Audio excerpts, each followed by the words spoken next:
سنت کے تقاضوں کے مطابق زندگی گزارنا اللہ ہمارے لیے آسان فرمائے۔ میرے بھائیوں بزرگوں، یہ بہت مبارک ایام چل رہے ہیں، بہت برکت و عظمت والی راتیں ہیں اور بہت برکت و عظمت والے دن ہیں۔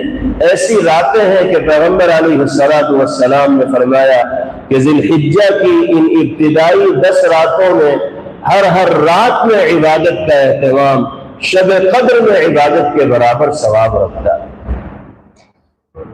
ضروری نہیں کہ پوری رات عبادت، آدھی رات عبادت کی جائے، ضروری نہیں کہ تہائی رات عبادت کی جائے۔ اگر آپ رات کے کسی حصے میں بالخصوص آخری پہر میں اٹھ کر 2 رکعت بھی پڑھ لیں گے تو آپ شب قدر میں عبادت کے برابر ثواب کرنے والوں میں شمار کیے جائیں۔ 4 رکعت پڑھ لیں تو بہت اچھا، 6 یا 8 رکعت پڑھ لیں تو اور اچھا، قرآن کی تلاوت بھی کر لیں تو اور اچھا، اللہ کا ذکر کر لیں تو نور علی نور۔ جتنی توفیق اللہ کی طرف سے ملے ان بابرکت و باعظمت راتوں کو وصول کرنے کی کوشش کرنی چاہیے۔ اور دن ایسے ہیں کہ نبی پاک علیہ السلام نے فرمایا ذی الحجہ کے ابتدائی 9 دنوں میں سے کسی ایک دن بھی روزہ رکھنا سال بھر روزے کے برابر ثواب رکھتا ہے۔ اور جو 9 ذی الحجہ کا روزہ ہے جس کو یوم عرفہ کہا جاتا ہے، اس روزے کے بارے میں آپ نے فرمایا احتسب علی اللہ ان یکفر السنة التي قبلہ والسنة التي بعدہ۔ امید ہے اللہ کی ذات سے کہ یوم عرفہ کا روزہ ایک گزرے ہوئے سال اور آئندہ سال کے گناہوں کے لیے کفارہ بنے گا۔ ایسی فضیلت پیغمبر علیہ السلام نے ارشاد فرمایا۔ اس لیے ان دنوں اور راتوں میں عبادات کا اور خیر کے کاموں کو انجام دینے کا اہتمام کرنا چاہیے۔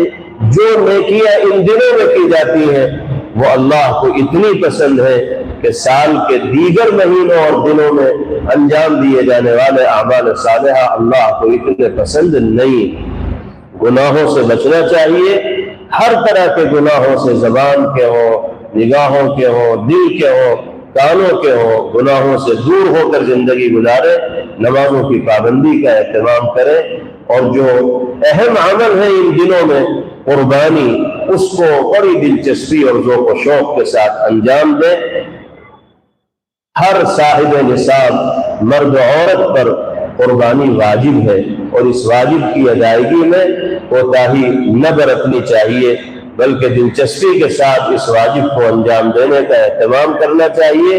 جن کو اللہ نے مالی اعتبار سے وسعت عطا فرمائی ہے وہ واجب قربانی کے ساتھ ساتھ نفلی قربانیوں کا بھی اہتمام کرے، اپنے مرحومین کی جانب سے قربانی کریں، جناب رسول اللہ صلی اللہ علیہ وسلم کی جانب سے قربانی کریں۔ بعض لوگ قربانی کے موقع پر یہ شوشہ چھوڑتے ہیں کہ نفلی قربانیوں کے بجائے پیسہ ضرورت مندوں میں تقسیم کرنا چاہیے، پریشان حال لوگوں کی مدد کرنی چاہیے، جانوروں کو ذبح کرنے کا کیا فائدہ، ضرورت مندوں میں تقسیم کر دیا جائے۔ یاد رکھیے قربانی کے دنوں میں قربانی سے زیادہ پسندیدہ عمل اللہ کی نگاہ میں کوئی دوسرا نہیں ہے۔ آپ سارے سال ضرورت مندوں کی مدد کیجیے، پریشان حال لوگوں کا تعاون کیجیے، لیکن قربانی کے دنوں میں سب سے اہم عمل قربانی کرنا ہے۔ قربانی کے ساتھ ساتھ صدقہ و خیرات ہو تو ٹھیک ہے، لیکن قربانی کے گلے پر چھری پھیر کر لوگوں کی مدد کرنا یہ اللہ کی نگاہ میں پسندیدہ عمل نہیں ہوگا۔ قربانی کو نظر انداز کر کے دوسرے کاموں میں پیسہ خرچ کرنا یہ اللہ کی نگاہ میں پسندیدہ نہیں ہوگا۔ ان دنوں میں سب سے پسندیدہ عمل قربانی کو انجام دینا ہے۔ بہت احترام و عظمت کے ساتھ قربانی کا یہ عمل انجام دیا جائے، اور جہاں قربانی کی جائے وہاں صفائی ستھرائی کا معقول بندوبست ہو اور پردے کا بھی انتظام ہو۔ کھلی جگہوں پر قربانی نہ کرنی چاہیے، کسی آڑ میں قربانی ہونی چاہیے تاکہ ہمارے کسی عمل سے کسی دوسرے کو تکلیف نہ پہنچے۔ بہت سے لوگ اس منظر کو دیکھنا پسند نہیں کرتے، ان کے لیے یہ چیز اذیت و تکلیف کا باعث بنتی ہے۔ تو کیا ضرورت ہے کہ ہم ایسی کھلی جگہوں پر قربانی کریں جہاں ہر آنے جانے والے کی نگاہ پڑے؟ ہم کسی ایسی محفوظ جگہ پر قربانی کریں جہاں اپنے ہی لوگ ہوں اور دوسروں کی آمد و رفت وہاں پر نہ ہو، اور قربانی کے جانور کے جو اجزاء ناقابل استعمال ہوتے ہیں ان کو ادھر ادھر پوڑیوں پر ڈالنے کے بجائے احترام کے ساتھ زمین میں دبا دینا چاہیے۔ کوشش تو یہ بھی کرنی چاہیے کہ ذبیحے کے وقت، ذبح کے وقت جو خون نکل رہا ہے وہ بھی نالیوں میں نہ جائے، وہ بھی مٹی کے اندر جمع ہو، وہ جم جاتا ہے اس کے بعد اس کو دبا دیا جائے۔ اس کی کوشش کرنی چاہیے، کیونکہ یہ وہ خون ہے کہ جس کو اللہ کے نام پر بہایا جا رہا ہے، اس کے اندر بھی عظمت آ گئی۔ اب یہ مناسب نہیں ہے کہ اس کو گندی نالیوں میں بہایا جائے۔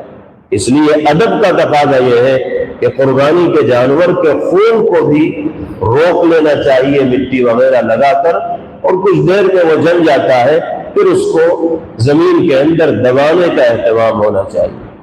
قربانی کے دنوں جگہ جگہ قربانی کے جانور کے جو ناقابل استعمال اجزاء یا گوشت وغیرہ کے ٹکڑے دکھائی دیتے ہیں، یہ بہت نامناسب عمل ہے، اسلام اس کی اجازت نہیں دیتا۔ احترام کا معاملہ قربانی کے جانور کے ساتھ ہونا چاہیے، اور ہر طرح کی گندگی سے اپنے گھر، اپنے علاقے کو بچانے کی فکر کرنی چاہیے، اہتمام کرنا چاہیے۔ اور عید کی جو نماز ہے اسے عید گاہ میں پڑھنے کی کوشش کرنی چاہیے، کیونکہ دو ہی نمازیں تو ہیں جو عیدگاہ میں پڑھی جاتی ہیں، بقیہ نمازیں تو مسجدوں کے اندر ہوتی ہیں۔ اب ویسے ہی عیدگاہ کی نمازوں پر بڑی نگاہیں ہیں اور خام خواہ کے بیانات جاری کیے جا رہے ہیں۔ عیدگاہوں کو آباد رکھنا یہ بھی ہماری ذمہ داری اور فریضہ ہے، اس لیے کوشش کریں کہ عیدگاہ میں نماز عید الاضحیٰ کی ادائیگی کا اہتمام ہو۔ قربانی میں اگر تھوڑی تاخیر بھی ہو جائے گی تو اس میں کوئی حرج کی بات نہیں ہے، زیادہ بہتر عیدگاہ ہی میں عیدین کی نمازوں کو ادا کرنا ہے۔ اللہ تعالی امن و عافیت اور خیر و خوبی کے ساتھ قربانی کے عمل کی تکمیل فرمائے، اور ہم سب کو شریعت و سنت کے مطابق زندگی گزارنے کی توفیق نصیب فرمائے۔ وآخر دعوانا ان الحمد للہ رب العالمین۔